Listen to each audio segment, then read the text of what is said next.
we're going to be checking out this game. You can hear me, right? Everything's good? Look at the pretty animations. We're going to be playing Pathfinder Wrath of the Righteous. The realm of Sarkoris was destroyed when Arilu Vorlesh, a scholar and practitioner of forbidden magics, opened a rift to the abyssal planes of existence, and hordes of demons invaded the Golarion, I don't know, word. Led by the evil demon lords Discari and Baphomet, the abyssal forces crushed all those who stood against them, turning Sarkoris into a demon-infested land now known as World Wound.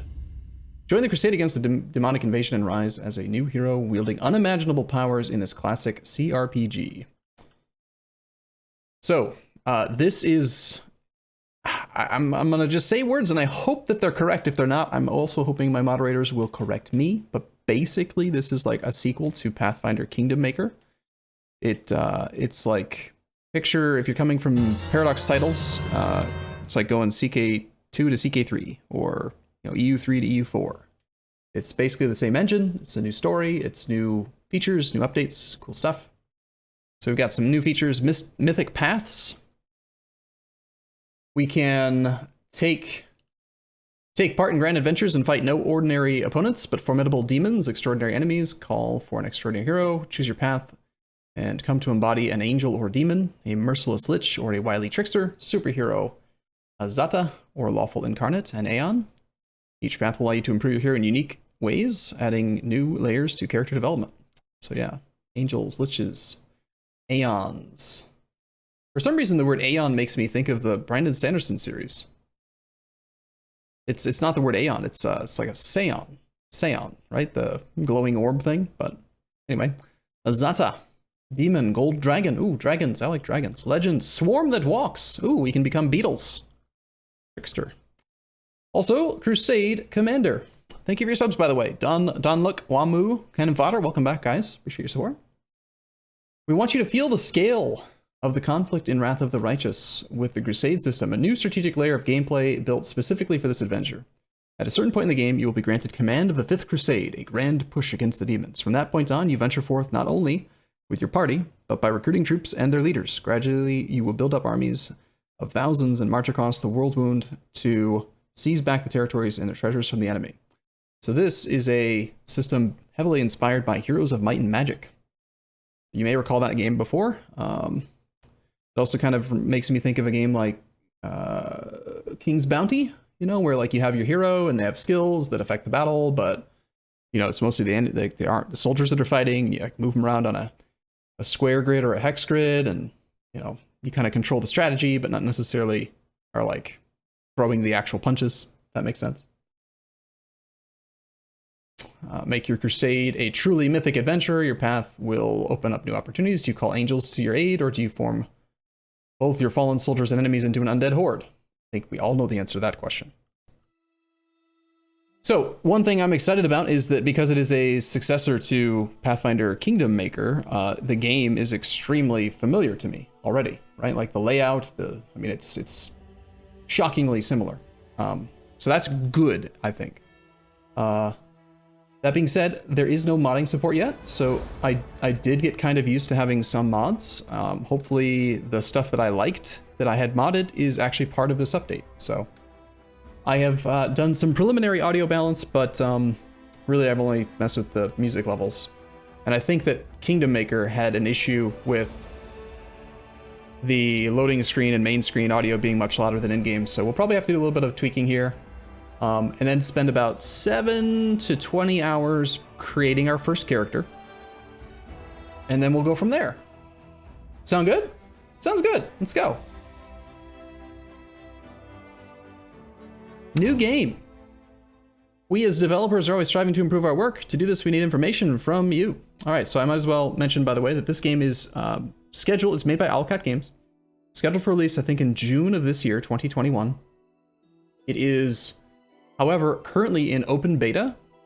So I believe if you pre-order the title, you have access to the game. Correct me if I'm wrong on that, moderators.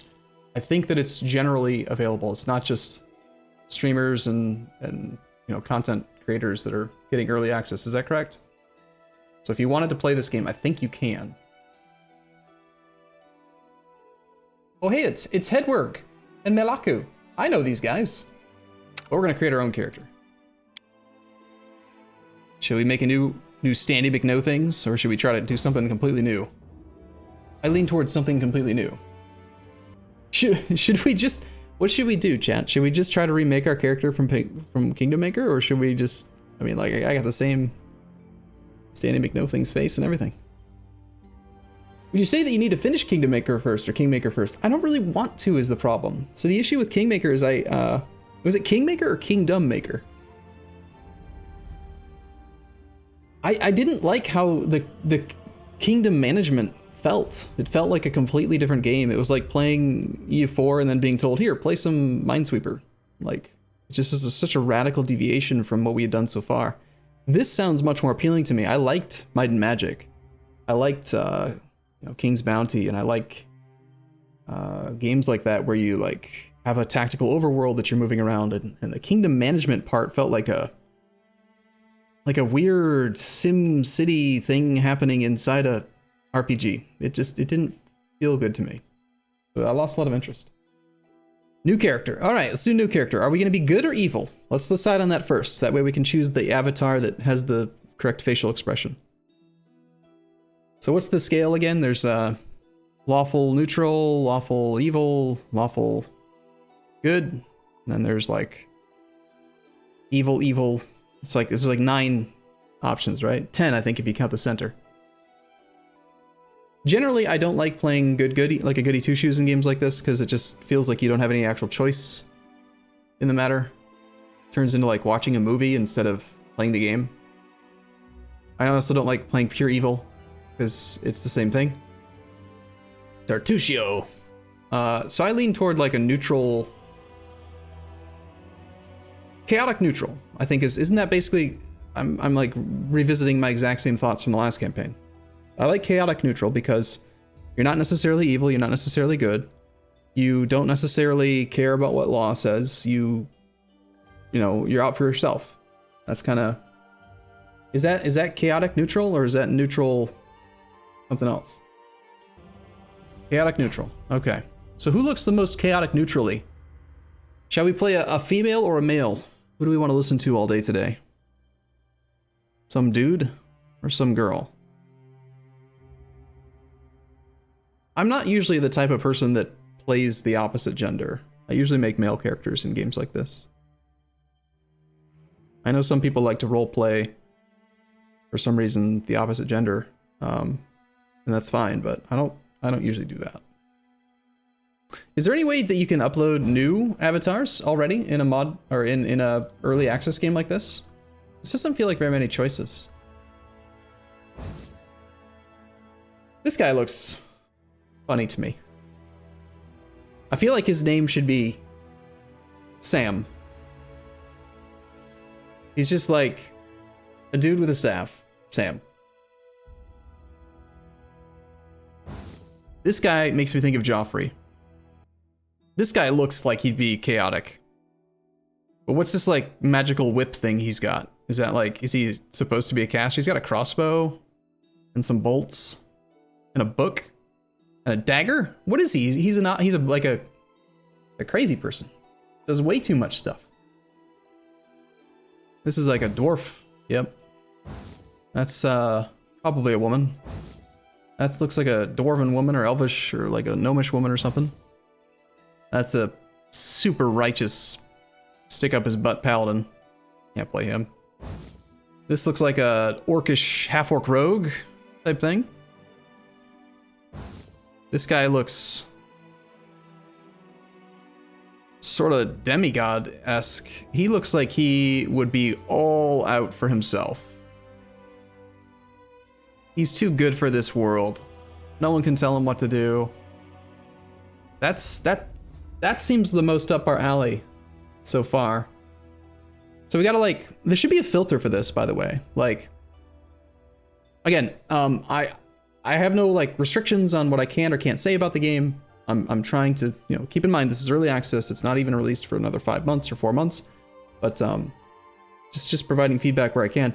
There should just be a button to like filter out the portraits for males and females. Like, why make me differentiate between them? Because obviously, like right now, I only want the male portraits. That guy looks pretty good. I think I like this guy though. The fabulous self-centered guy. He looks a little bit of an egotistical guy, doesn't he?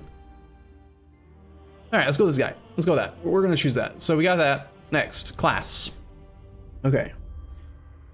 6 hours, 55 minutes to go. So some of this is familiar. Is this always gonna be here? This is, I don't like this. This test 0.5.2i, but I guess we'll have to deal with it. Okay, oh my goodness, there are so many more classes than there were before. Like so many more, I feel. Good and bad, because now we have to read them all. Like literally all of them. A vivisectionist.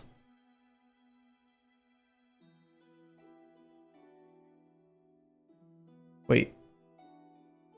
So, okay, so like if I put the mouse here and then go here, like clicking on it doesn't lock it in. It's tying it to wherever your mouse was last, which is weird. Okay. Vivisection studies bodies to better understand that. Wasn't there like one of these things that was interesting because it like had a spell or skill or something that gave a bunch of stats? I feel like Vivisectionist or Metamorph or one of these things was kind of interesting with alchemy. As like a starting class, you took like 1 level of it. Do they have all 7 subgroups? We've got 1, 2, 3, 4, 5, 6 subgroups of alchemist, plus the general alchemist.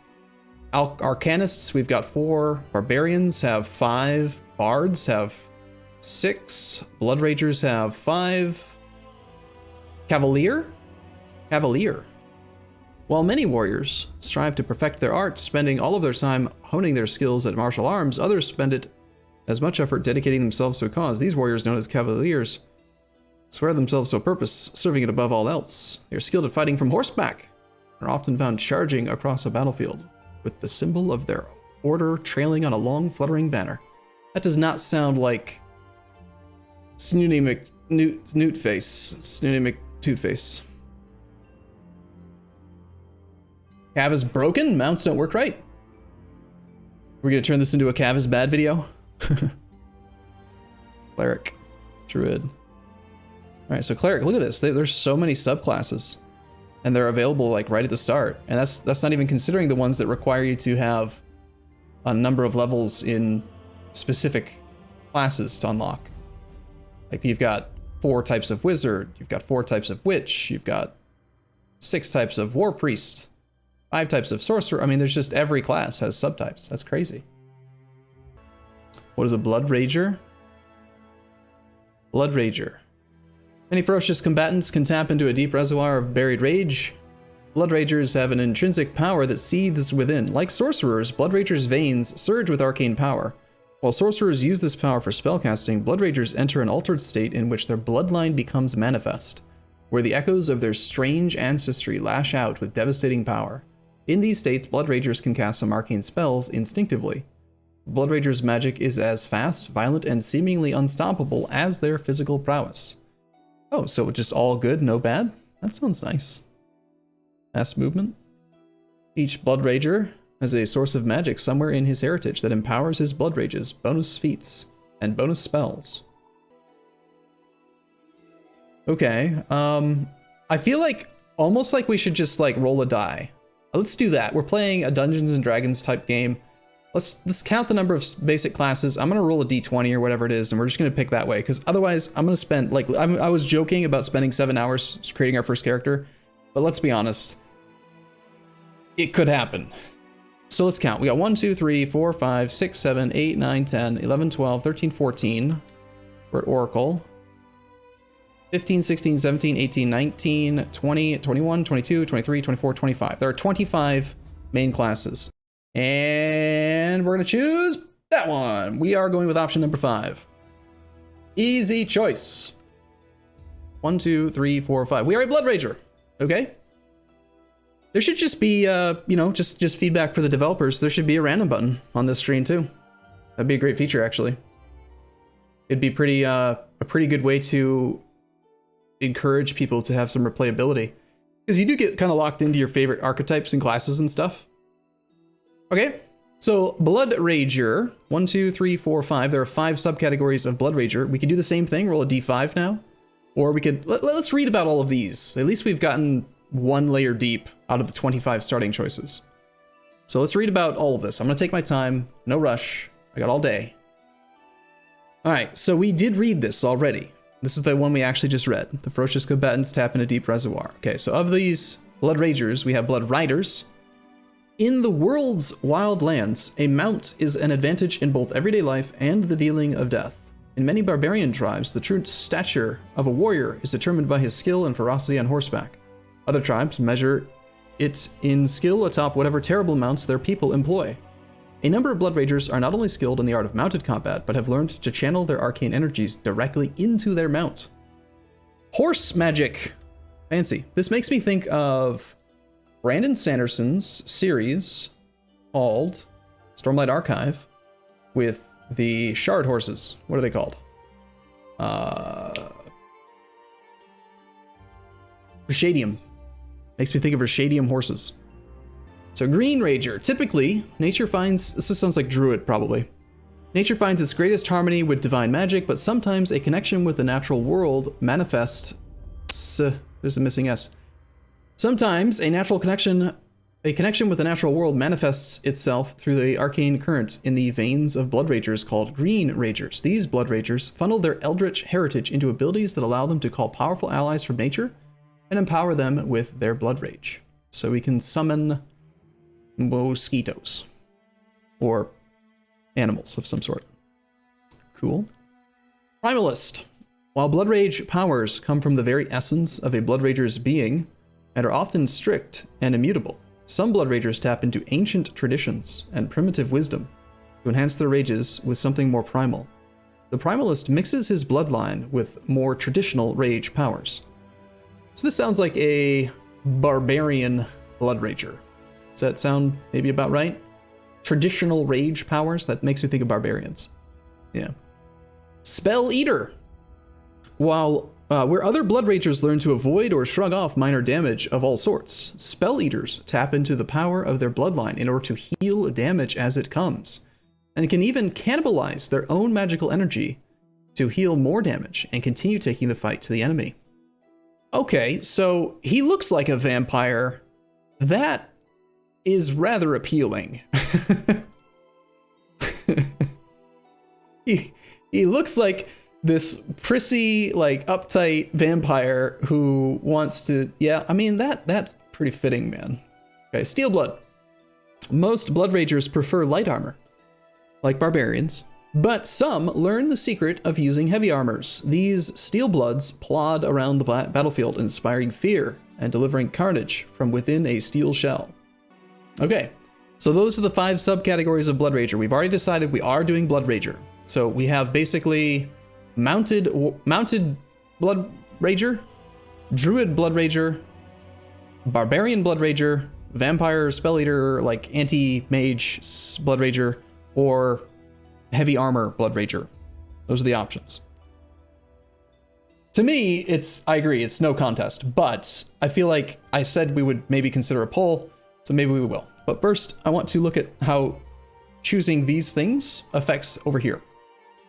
How does this work? I can click on that, okay? Okay, so things do change depending on which one we pick. So what's going on here? Background selection. Okay, so we get feats at level 1, every odd level.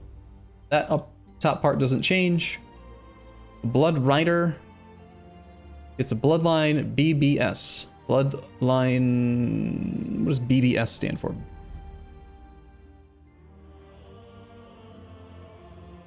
Well, they all get a BBS. What is an SAS? Armored Swiftness.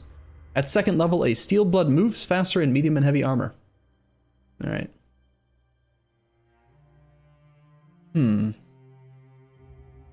You want to move for a vote of no confidence in our streamer and motion to pick Spell Eater. I mean, it just fits. All right, I'm sold. We randomly chose a hoity-toity vampire. It's cool. He's a vampire. Blood Rager Spell Eater. Class skills are mobility, athletics, persuasion, Perception, lore, and knowledge. We come with fast movement. Bloodrager's land speed is faster than it is normal for his race by 10 feet. This benefit applies only when he's wearing no armor, light armor, or medium armor, and is not carrying a heavy load. Applies a bonus before modifying the Bloodrager's speed due to any armor ward. Okay. Bloodline. Each Bloodrager has a source of magic somewhere in his heritage that empowers his blood rages, bonus feats, and bonus spells. Sometimes this source reflects a distant blood relationship to a powerful being, or is due to... This feels like we're playing like Hercules even. You know, we're like a demigod. Due to an extreme event involving such a creature somewhere in the family's past. Regardless of the source, this influence manifests in a number of ways. A Bloodrager must pick one bloodline upon taking his first level of Bloodrager. Once made, this choice cannot be changed. Oh, the mouse screwed me again? I'm reading about Bloodline right now. Oh, I see. I see what you're saying. I'm reading about the Green Rage. Yeah, this is... I can say with some confidence this is wrong. From just a UX standpoint, this is wrong. If I click, it should lock. It should just be a click interface instead of a hover interface. It's far, far too easy to make that mistake. Thank you for pointing it out, chat. All right, so we are on Bloodrager, Spell Eater. Yeah, okay. Like, if you select it, it should lock in, at least. Okay, so... we still have Bloodline, though. Regardless of the source, this influence manifests in a number of ways. A Bloodrager must pick one bloodline upon taking his first level of Bloodrager. Once made, this choice cannot be changed. The Bloodrager gains bloodline powers at first level, fourth level, and every 4 levels thereafter. The bloodline powers a Bloodrager. The bloodline powers a Bloodrager gains are described in his chosen bloodline. For all spell-like bloodline powers, treat the character's Bloodrager level as the caster level. At 6th level and every 3 levels thereafter, a Bloodrager receives 1 bonus feat chosen from a list specific to each bloodline.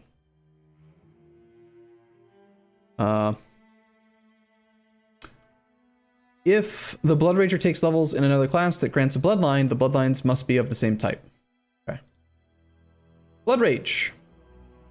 The Bloodrager's source of internal power grants him the ability to Blood Rage. At first level, a Bloodrager can Blood Rage for a number of rounds per day equal to 4 plus his Constitution modifier. Okay, it sounds very similar to Barbarian, just Rage, but it's Blood Rage. At each level after first, he can Blood Rage for 2 additional rounds per day. Temporary increases to Constitution don't increase the total number of rounds that a Bloodrager can Blood Rage. The total number of rounds of Blood Rage per day is renewed after resting for 8 hours, a full rest. Although these hours need not be consecutive. While in a Blood Rage, a Bloodrager gains a +2 bonus on melee attack rolls, melee damage rolls, thrown weapon damage rolls, and will saving throws. In addition, we've become female, she takes a -2 penalty to armor class. She also gains 2 temporary hit points per die. These temporary hit die are lost first when a character takes damage, disappear when the Blood Rage ends, and are not replenished if the Bloodrager enters a Blood Rage again within 1 minute. Ah, interesting. So you can't like go into Blood Rage, cancel Blood Rage, go into Blood Rage to like create fake HP. Gotcha. If a Bloodrager falls unconscious, his Blood Rage, now we're a man again. Interesting. Suddenly we're just like multi-gendered. His Blood Rage ends immediately, placing him in peril of death. Blood Rage counts as the Barbarian's Rage class feature for the purpose of feat prerequisites, feat abilities, magic item abilities, and spell effects. Blood Ragers are proficient with all simple and martial weapons, light armor, medium armor, and shields, except for tower shields. A Blood Rager can cast Blood Rage spells while wearing light armor and medium armor without incurring the normal arcane spell failure chance. This does not affect the arcane spell failure chance for arcane spells received from other classes. Like other arcane casters, Bloodrager wearing heavy armor. We're not going to wear heavy armor, so why does it matter? We're not going to do that. Okay. We get Uncanny Dodge at level 2. We can react to danger before we're now female again. Our senses would normally allow her to do so. She cannot be caught flat-footed, nor does she lose her dexterity bonus to AC if the attacker is invisible. She still loses her dexterity bonus to AC if immobilized. A character with this ability can still lose her dexterity bonus to AC if an opponent successfully uses the feint action. If a character already has Uncanny Dodge from a different class, she automatically gains improved Uncanny Dodge instead. Level 3, we're going to pick up Blood Sanctuary. I'm not going to go through everything in here. There's just too much, but we'll look at the first couple traits just so we know what to expect. That'll help us to like build the class over the next few levels. I like to look a few levels ahead. At level 3, we're going to pick up Blood Sanctuary. At 3rd level, due to the power of his blood, now we're man, a Bloodrager can stand confidently amid the effects of spells cast by himself or his allies. He gains a +2 bonus on saving throws against spells that he or an ally casts. Okay, so we can use AoE effects. Say we have a mage, a wizard or something, and they're like shooting fireball. We could just shoot it at this guy and he doesn't care. He's like a honey badger. Sweet. At level 5, we are also going to pick up Improved Uncanny Dodge. The character can no longer be flanked. This defense denies another rogue the ability to sneak attack the character by flanking her, unless the attacker has at least 4 more rogue levels than the target does. So we are going to be very good at dodging and stuff. And at level 7, we pick up some damage reduction. A Bloodrager gains damage reduction, subtract 1 from the damage the Bloodrager takes each time he is dealt damage from a weapon or a natural attack. At 10th level, and every 3 levels thereafter, this damage reduction increases by 1 point. Damage reduction can reduce damage to 0, but not below 0, so you can't heal off of damage reduction.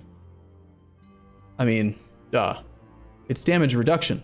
It's not damage cannibalism, but yes, I get it. All right, cool. I think we're set. Next. Race selection. Okay, this is the next part where it's gonna take some thinking here. We've got human, elf, dwarf, gnome, halfling, half-elf, half-orc, Azamar, tiefling, Oread, Dhampir, and Kitsune. We've foxes. Foxen. Kitsen heritage. The following alternative heritage may be selected. Huh? The following, what? Okay. Is this just straight up vampire? Like, I mean, do we just choose this one because it's vampire? Slow movement, dwarf blooded? That's Ori. Damn it. This is irritating. I did it again. Dhampir.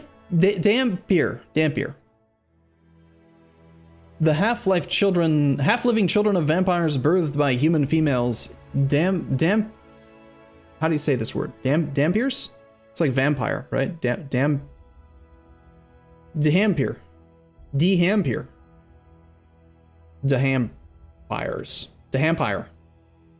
I don't know.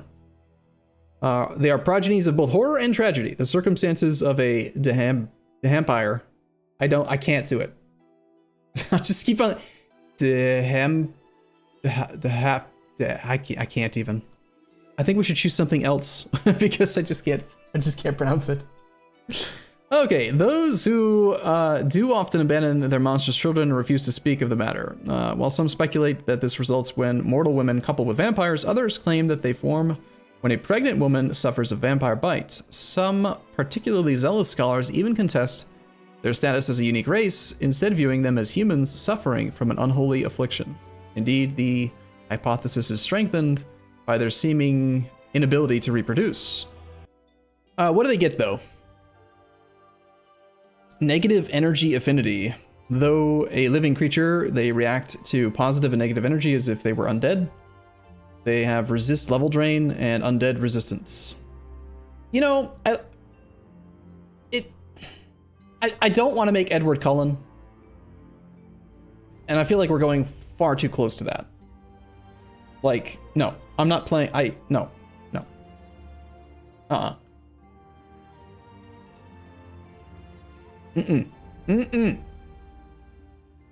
Your portrait is an Azamar. Okay, let's read about them. What is this? Humans with a significant amount of celestial or other good outsider blood in their ancestry.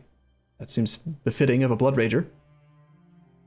While not always benevolent, Azamars are more inclined towards acts of kindness rather than evil. Azamar heritage can lie dormant for generations, only to appear suddenly in the child of 2 apparently human parents. Most societies interpret Azamar births as good omens, though it must be acknowledged that some Azamars take advantage of the reputation of their kind, brutally subverting the expectations of others with acts of terrifying cruelty or abject venality. Nice. Oread? Why is it showing Oread if I'm reading about Aasimar? God, this hover thing is really odd. Really odd. Okay, Aasimars look mostly human, except for some minor physical trait that reveals their unusual heritage. Typically, Aasimar features are hair that shines like metal, unusual eye or skin color, or others. I mean, yeah, that is definitely us. All right, let's go with Aasimar. Sure, I'm just gonna choose that. We get heritage. Most Aasimars do not know exactly where their celestial powers come from, and the similar qualities of many such celestially touched beings hint at a relatively indistinct or all-encompassing heavenly force in their lineage. Okay. Light halo. We possess the ability to manifest a halo. We can create light centered on our head at will. While using a halo, we gain +2 circumstance bonus on saving throws against becoming blinded or dazzled.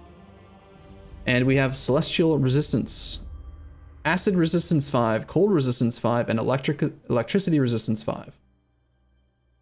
Yeah, we're basically becoming Hercules. Yeah, I mean, it's like the Disney movie Hercules.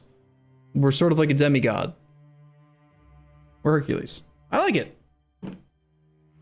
I mean, we randomed it, so it's fine. I mean, we could look at other racial compositions, but this just fits, right?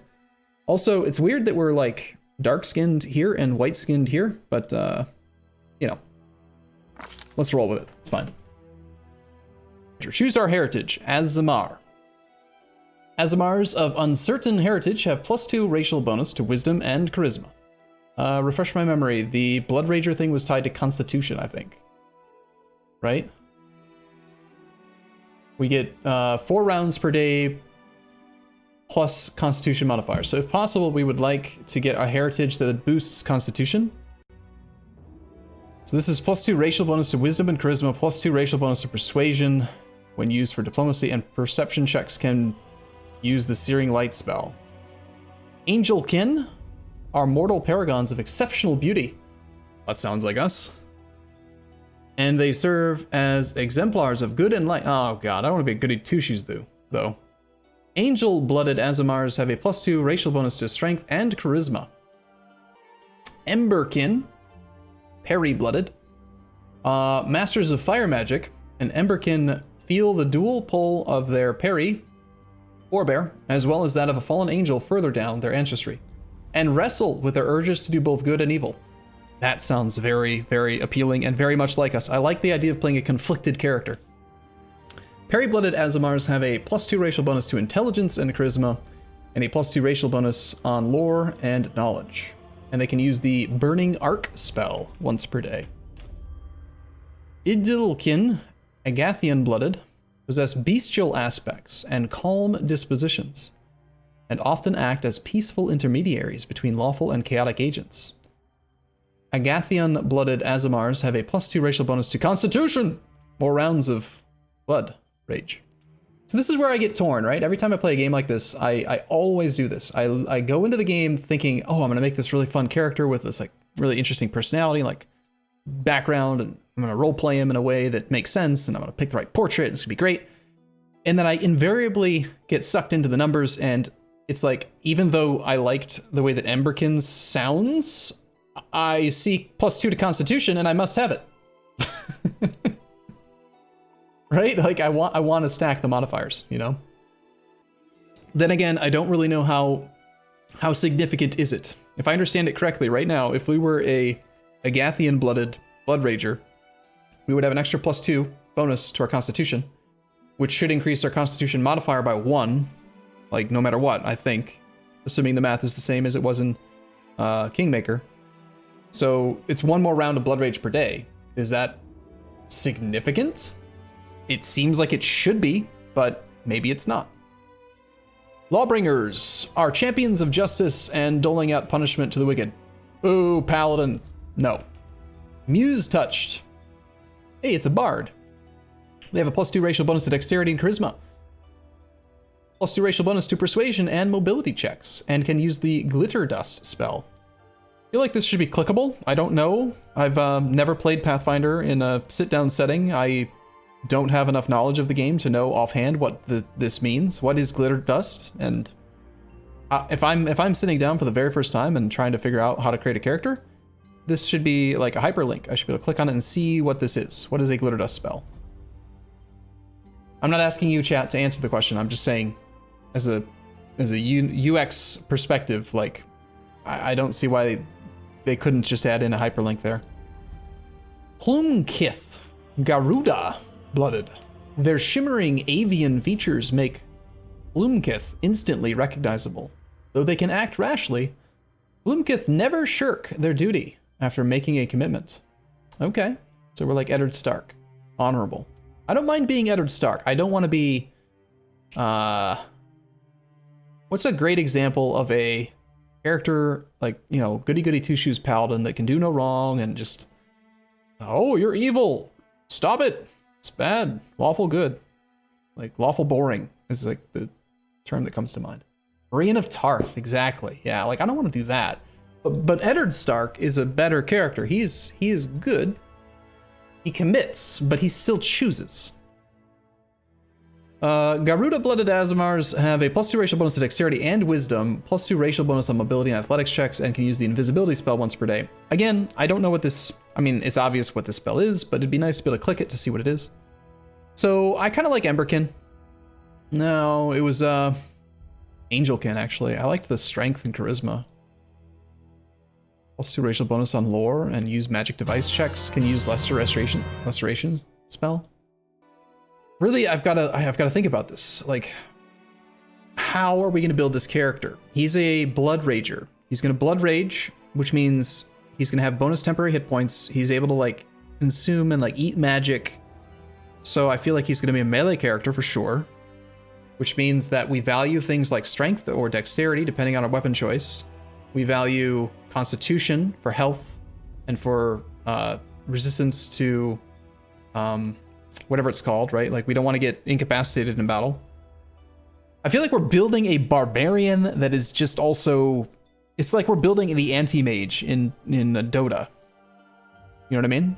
So that makes me lean toward strength and constitution, less towards wisdom, intelligence, and charisma.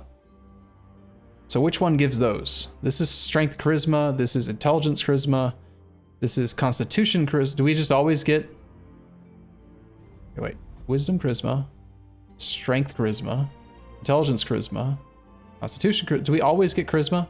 No. Constitution wisdom, dexterity charisma, dexterity wisdom. So it looks like we're gonna have charisma just because we're pretty. We are a pretty, sexy man.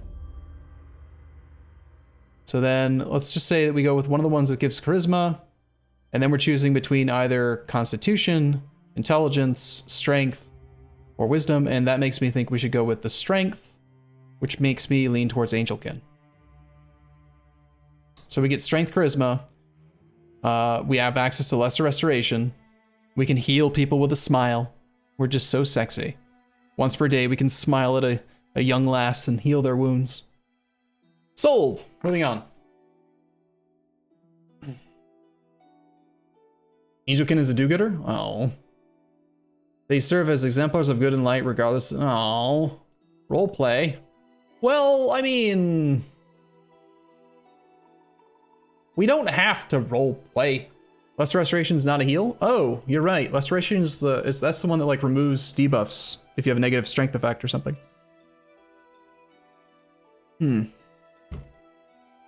Go for Emberkin instead, intelligence. Are we gonna get any benefit from having intelligence though? What is Burning Arc spell? This one is the most roleplay appealing. Wrestle with their urges to do both good and evil. That's great for roleplay. All right, I'm just gonna choose this one. I don't want to think about it anymore. We'll worry about min-maxing later. We are an Emberkin parry-blooded, masters of fire magic. We feel the dual pull of their parry forebear. Okay.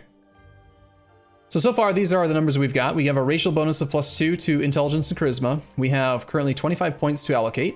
Again, knowing that we're going to be in melee, we probably want to have at least 14 to strength. We probably, well, I guess it depends on what type of weapons we're going to use. Are we going to be like a two-handed barbarian type thing, or are we going to We know that we need to wear no armor, light armor, or medium armor. So... I think it's strength. It's definitely strength. It's not dex, right? We're not going to go with like daggers. So let's even go to like 16 strength and then see what we have left. Let's go to like 14 constitution. Maybe even be able to do this. Okay, so how does this work again in general? Like you're able to do, I think usually 1 at 16, 1 at 14, and then like a bunch at 12. You want 18 or 20 in strength? Can we get all the way to 18 strength? That'd be nuts. If I sacrifice a little bit of constitution, we can get to 18 right now. We could do 15 on con, and then leave the other stats at base. This is why I feel like the racial bonus isn't a good option. Like we're just boosting stuff that doesn't matter.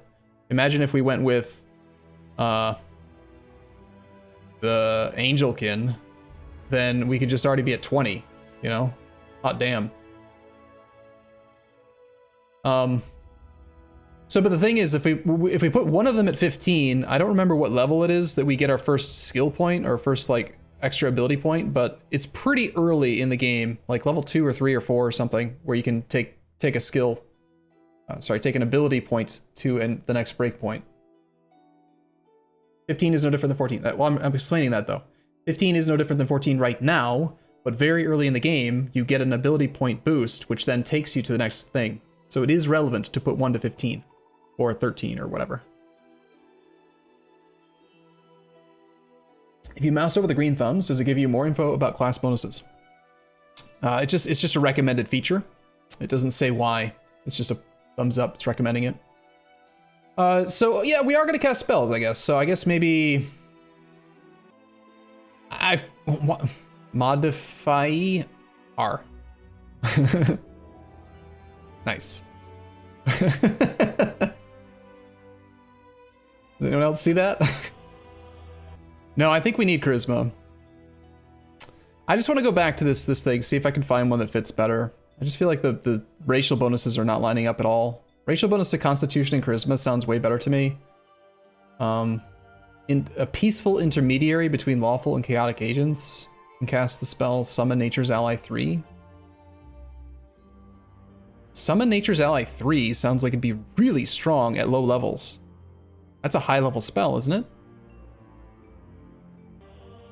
Is Nature's Ally 3 just, I mean, I feel like the way that spell names work, you know, you probably learn Summon Nature's Ally 1 at like level 1, and then you usually get like Summon Nature's Ally 2 at like level 4, and then level 3 at like level 7. You know, I feel like it's more powerful than just level 3 spell.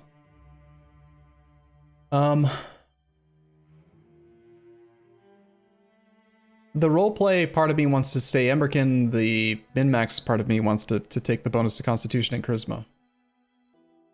I want Constitution or I want Strength. I don't want Intelligence. I don't mind the Charisma because that's spells, but the Intelligence feels wasted. Super wasted. You grew up on 3.0 and 3.5. I remember how tough it was to learn all the mechanics, but it really clicks once you get it. Third level spells are usually our class level 5 or 6. Yeah, that's what I thought. Like a level 3 Nature's Ally, Summon Nature's Ally 3 is pretty strong, right?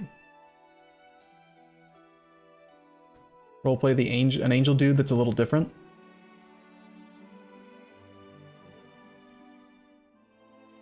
I don't want to take a +2 to intelligence. I don't see how that's going to help us at all. Intelligence affects skill points, right?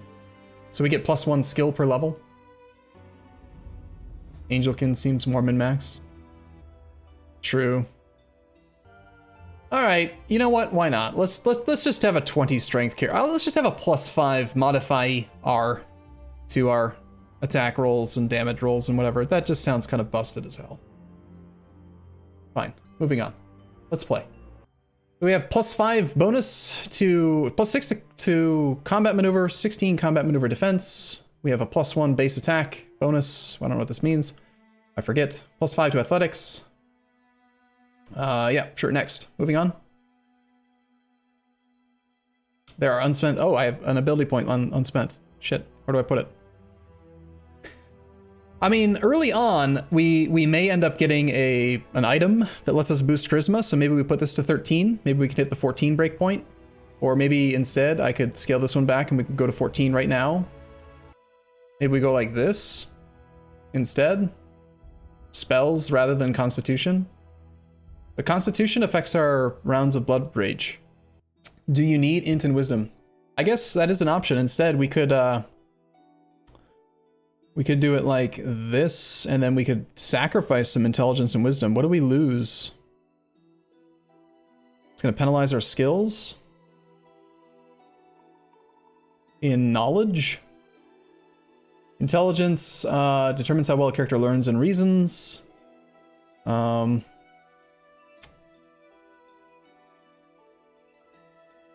Wisdom describes a character's willpower, common sense, awareness, intuition. You apply your character's wisdom modifier to will saving throws. I guess we could sacrifice some. Drop STG. Why do we want Dex? You use Dex with specific weapon types. I don't think we need Dex. We're gonna use either two-handed weapons or weapons that use strength, not Dex. Armor has a Dex bonus. Oh, all right. I want 20 strength. There's something about a 20 strength He-Man that just appeals to me. We're Hercules.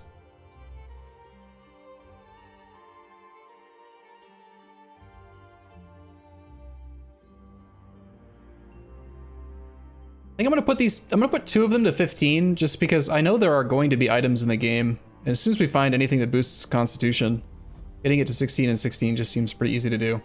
And beyond that, I'm not gonna worry about min-maxing it anymore. Sorry. I need to move on. We've already been playing for an hour and we haven't actually finished character creation, you know?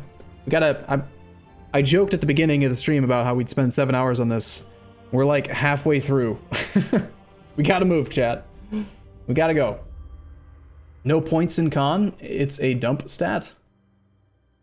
No. Constitution is not a dump stat. Constitution affects max health, which affects, we need it. We're gonna tank with our face. All right, so class skills. We get a bonus to ranks if we put it into a one that's got a check mark. It's a very strange looking check mark, for the record. It's more like a V. So our class skills give us bonuses to athletics, mobility, knowledge, lore, perception, and persuasion. We can only go to max rank 1 right now, and we have 2 points to allocate, so we get to pick 2 right now. We should probably pick 2 that are check marks. So what should we choose? Athletics and mobility. So we can get around. Enables us to move near opponents without provoking attacks of opportunity. Keep your balance. Escape restraints.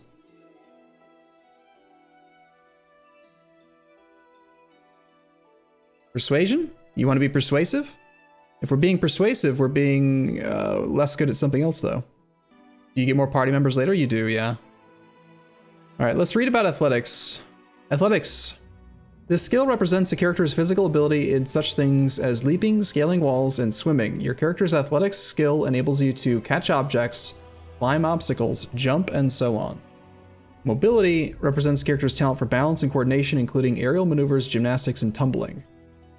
Your character's mobility skill enables you to move near your opponents without provoking attacks of opportunity, keep your balance, escape from restraints, break your fall, squeeze through tight spots. I think I actually want to do this. I want some balance between these two. I feel like leaping, scaling walls, and swimming is not super useful. I feel like being able to get in melee range without triggering attacks of opportunity seems like just better. Perception's basically mandatory. We're gonna have other characters that can do perception checks. Like, everyone gets to roll perception on traps, but I don't think you have to set aside 1 skill point per level into perception on every character. That seems a bit excessive to me. So I'm just gonna go with this. We're gonna move on. Okay, so we gotta choose our first feat. How many more options and things do we have? Oh my goodness. So this is because we are a level 1 character and we just get a feat. You get a +2 bonus on perception skill checks if you have 10 or more ranks. The bonus increases to +4. Allied Spellcaster. Okay, I remember this from when we played Kingmaker, Blind Fight, Brew Potions. Combat Casting. You are adept at spellcasting when threatened or distracted. You get a +4 bonus on concentration checks. defensive combat training. You treat your total hit die as your base attack bonus when calculating your combat maneuver defense. Die hard. You are especially hard to kill. When your hit point total is below 0, but you are not killed, you can fight on for one more round as if disabled. At the end of your turn, unless brought to above 0 hit points, you immediately fall unconscious. It's very lore and like roleplay fitting. Herculean diehard angel. If you successfully dispel an ongoing magical effect of an opponent, that opponent takes a -2 penalty on saving throws against your spells. Elemental focus, endurance, exotic weapon proficiency. I don't want to choose a weapon yet. Extra blood rage. You can blood rage for 6 additional rounds per day. You can gain extra blood rage multiple times. Its effects stack. How do I see what the actual effect of blood rage is? Here. At first level, we can blood rage for a number of rounds each day equal to 4 plus constitution. At each level after the first, we can blood rage for 2 additional rounds. Okay, but what is the effect? There it is. While in a blood rager gains +2 bonus on melee attack rolls, melee damage rolls, thrown weapon damage rolls, and will saving throws. In addition, we take a -2 penalty to AC. We also gain 2 temporary hit points per hit die.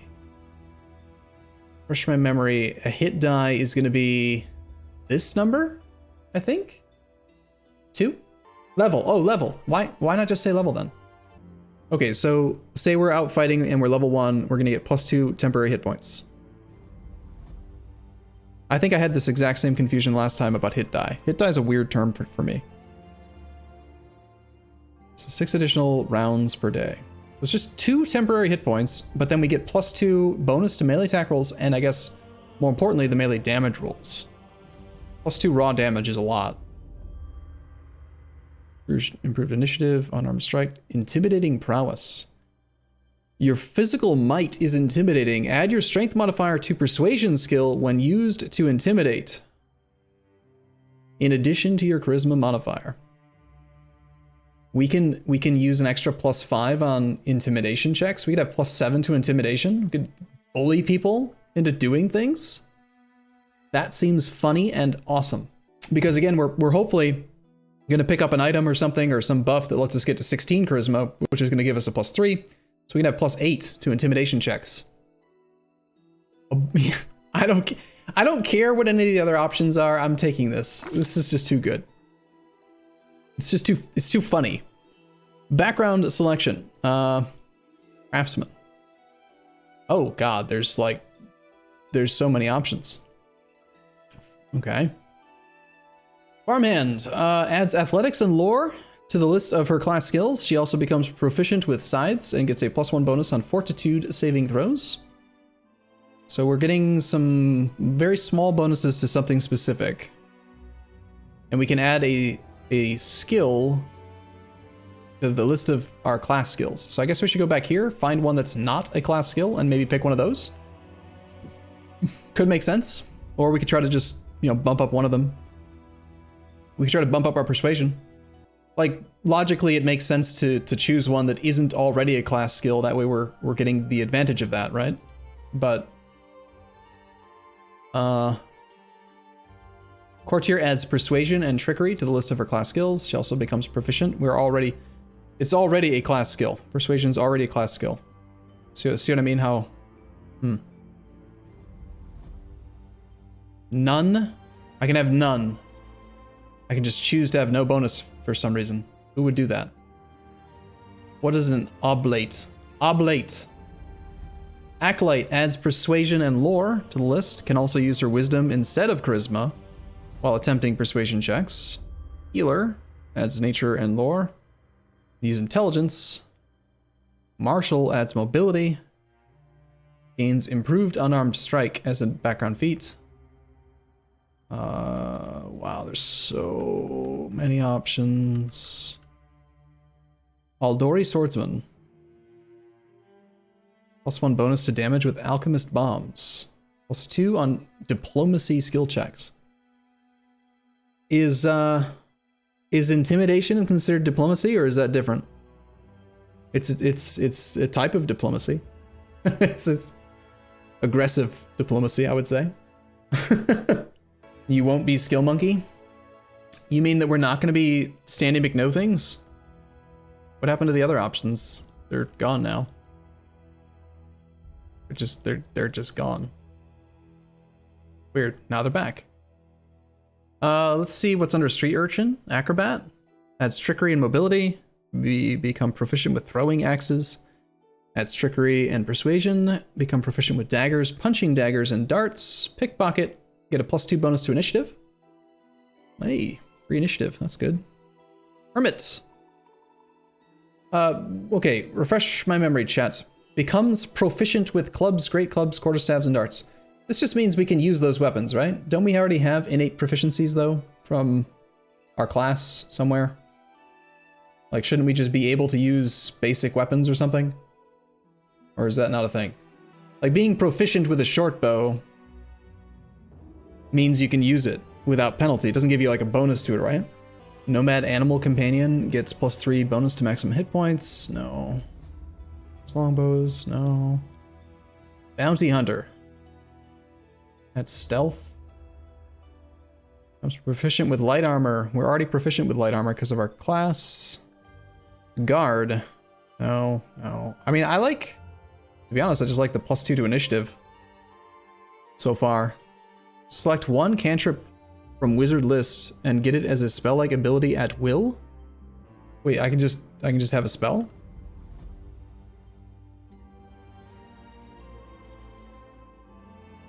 That could be pretty good for like min-maxing, but nah.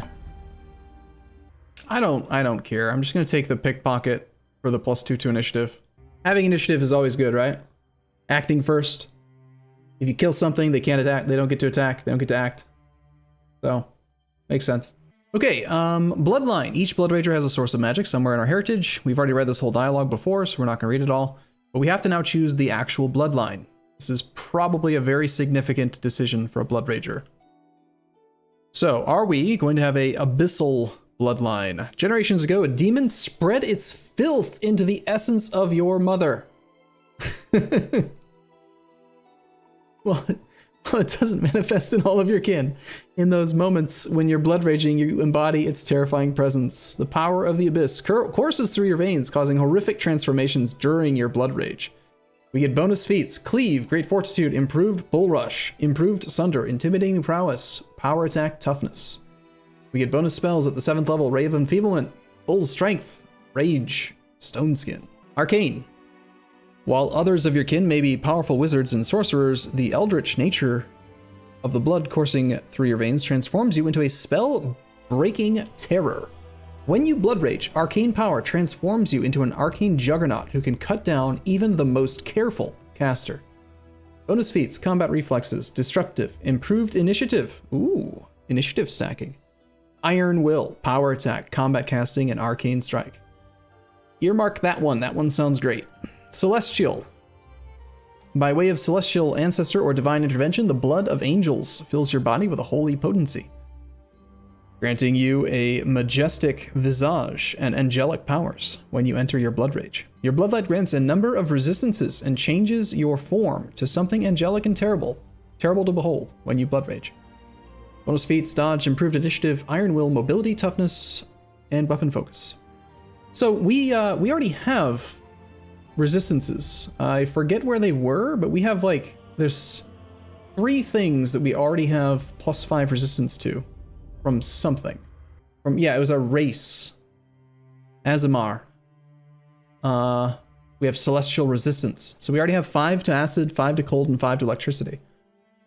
So your bloodlight grants a number of resistances. So what does that mean? If our bloodlight grants a number of resistances, is that gonna stack with our other resistances? Or is it gonna... I doubt you can go arcane. Not enough spell casting stats into wisdom.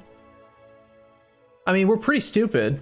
We're stupid but pretty is really all we've got going for us. We're stupidly intimidatingly handsome. But yeah, we're pretty dumb. We don't get very many... We get reduced skills. We get reduced... yeah.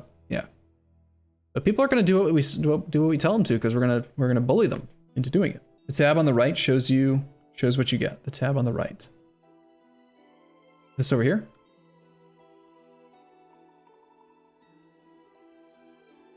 Octavian is just wrong here. Anyway, I'm going to read about some more of these. Draconic. Black dragon. At some point in your family history, a dragon interbred with your bloodline. Wait. Wait. Wait, what?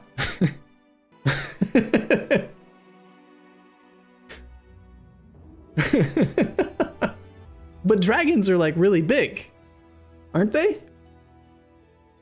Hold up, I gotta think about this. Like, how did this happen? How does that work? I'm picturing like Jabba the Hutt style Princess Leia. I don't know. Anyway, the subline monster's ancient power fuels your blood rage. The power of dragons flows through you and manifests in a number of ways. Bonus feats: blind fight, cleave, great fortitude, improved initiative, power attack, intimidating prowess, blah blah blah blah blah. Blue. Okay, so what's the difference between these? Doesn't actually say anything, but I assume there's got to be more beyond it.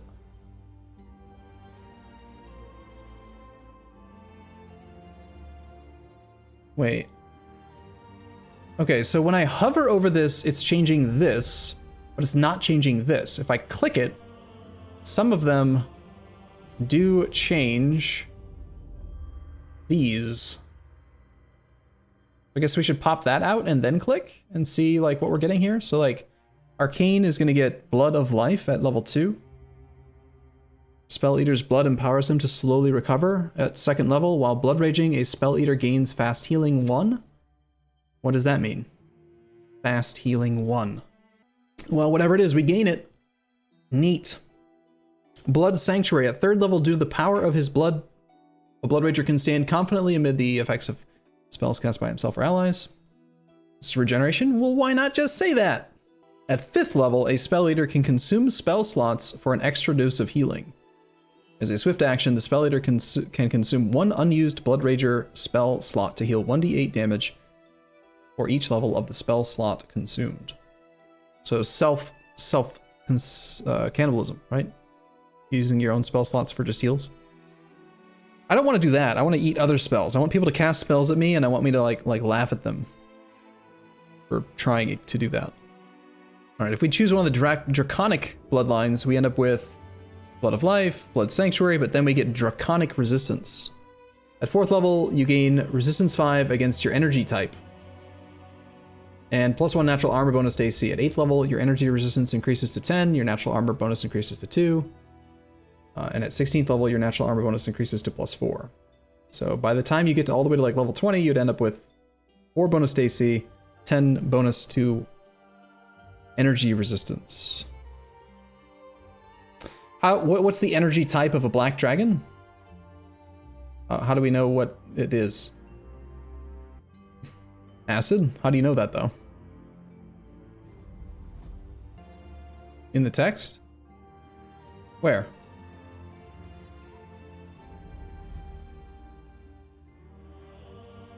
I don't see acid.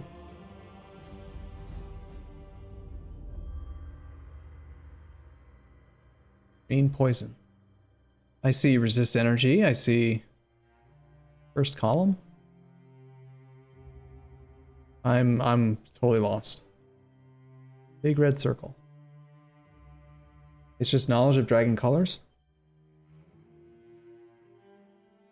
Just trust in the nerds? Okay. I mean, but like I would like to know why though. I'm just trying to understand like how to find that information. Like you found it, but how did you find it? Where would I find it? Ooh, claws. At 1st level, you grow claws. These claws are treated as natural weapons, allowing you to make 2 claw attacks as a full attack using your full base attack bonus. These attacks deal 1d6 points of damage, 1d4 if you are small, plus your strength modifier. At 4th level, the claws are considered magic weapons. We can just have freaking claws. Dude, we can just have claws with +5 damage. +5. We have +5 strength. Sick, dude. I want claws. That means we don't even need to find a weapon. Feats column? Okay. So the claws come from the dragon heritage. At 1st level, your melee attacks are considered good aligned weapons for the purpose of bypassing damage reduction. Arcane. Gets disruptive blood rage. At first level, enemies within 10 feet of you have -2 penalty on concentration checks. Wow, there's so much to choose from here. We're not even, like, I'm not even through the dragons, let alone the rest of this list. We've got elemental, heritage bloodline.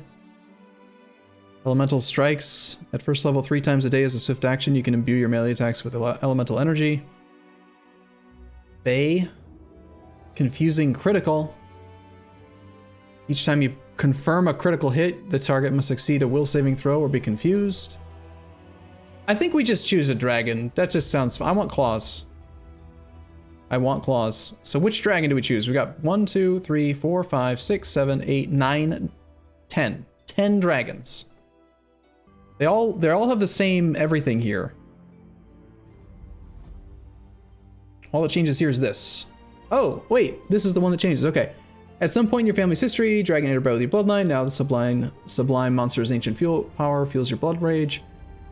Bonus feats, blind fight. Wait, these are the same too. Why is it? Blind fight, cleave, great fortitude, improved initiative. Are they actually changing on some of them? They look the same. So why is that changing color? Because it seems like it'd be better to either, it could be one of two things. We already have three resistances due to our race. So here's one argument. Our race, celestial resistance. So we have these 3 resistance: acid, cold, and electricity. How many total resistance types are there? We got like acid, which is like a poison. We got cold. There's fire. There's frost would be cold. You're just missing fire. So there's only 4 elementals, and then there's also physical resistance. So okay, logically, we could round out the resistance, and we could go for the one that we don't have, or we could stack the resistance to get like immunity to a specific damage type. Poison? I think poison is acid, isn't it? So which one of these would give us the one we don't have? I need fire. I need fire resistance. Gold or red? How do I determine gold versus red? I mean, gold makes thematic sense to me because we have golden hair. That's it. Done. All right, choose alignment. All right, we're almost there, right? So we decided we were gonna do chaotic neutral, I think. Moving on. We are right-handed. Our body type is 1. Our face is do we want pointy ears or do we want not pointy ears? Skin tone. We should be sun-touched. We can be like red-skinned because we're burned being out in the sun all day. I don't like how our portrait doesn't match the character in-game at all. Primary color? Primary color, what is this changing? It's like the color of his outfit, actually. Whatever. Hairstyle. Oh, he's beautiful. Oh, his golden hair. It's he's just got it's like he's Viserys in Game of Thrones. He's just got gold poured over his head. What a beautiful man. Beard, 1 out of 1. He must has beard. He can't not have a beard. Funny. Awesome. All right, moving on. We do it my way. I'll carve my name onto your flesh. Let us press on. Okay, going back to some of the roleplay aspect, we are very good at intimidating people. So I want a voice that reflects a guy that can just be like, do as I say, pleb. And they'll just do it. This is my path. A solid plan. Nope. All this waiting bores me. Nah, he's too roguelike. A trivial task. Hold up. Why are there female voices if my character's male? Wherever my legs carry me. Stand with me. We won't falter.